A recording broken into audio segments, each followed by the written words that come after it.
Many experienced designers have several tools and templates in your toolbox that they use to save time and remain productive on every project, and today I would like to share mine. It is also important to know yourself as a designer because that will help you determine what goes in your toolbox.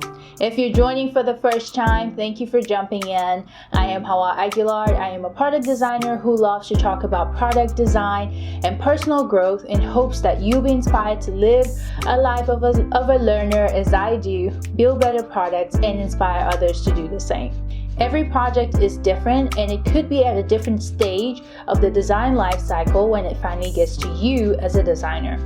Knowing you have your toolbox essentials ready will most certainly save you a lot of time. And now, here are my must-haves to get you through any project. For the discovery phase of any project, meaning your stakeholders or clients have a problem in mind, but it's baked in with lots of assumptions. Here are my quick essential items that you can put in your toolbox, and this is in no particular order. 1. A go-to template for framing assumptions. I intentionally try to stay away from framing an assumption as a problem if there isn't really any user data available to validate that it is indeed a user problem. Number 2, you need a user discovery question bank.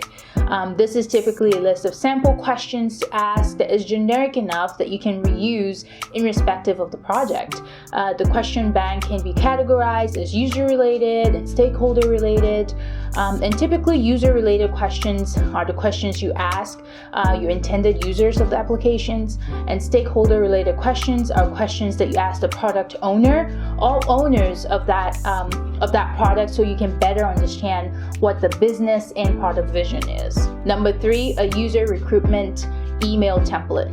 This should be generic enough that you can customize it for every project. The template should include the problem, how impactful the user's participation and input will be to the project, how long the conversation is going to take, and some time recommendations. That's typically what I tend to include, and you can definitely feel free to customize it to your needs. Number 4, a presentation template. This is one of the most, in my opinion, the most important template to have because it's used to tell the story of your process, the outcome of your discovery, and includes every other related resources for that project in a single source of truth. Number 5, a UX audit template. I place this under discovery because it is a type of discovery exercise, but it's done on an existing application. So for anyone unfamiliar, a UX audit checklist ensures that the essential must-have for a good user experience on an application are checked off the list. The good news is I actually have a checklist on my blog that you can check out in the description box below. A lot of designers have found it extremely useful, and it's currently placing as number 1 on Almanac.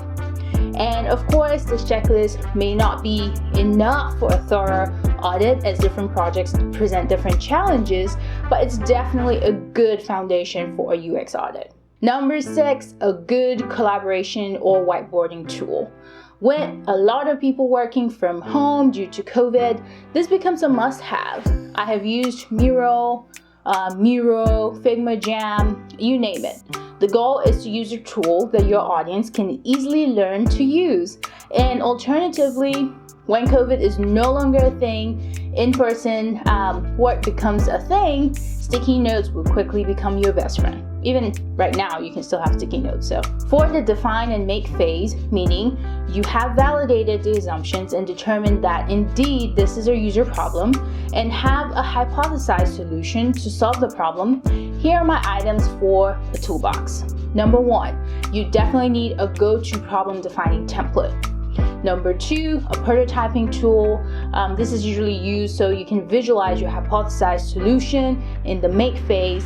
And I've used Figma, Sketch coupled with InVision, and Adobe XD. At the end of the day, I think you just need to know how to use one really. For the test phase, meaning testing your hypothesized solutions with users, here are my go-to essentials. Number 1, you need a test plan.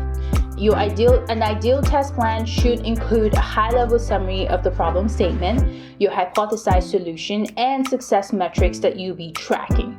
This ensures that you know what you're testing against and you can validate or invalidate any further assumptions within your hypothesized solutions.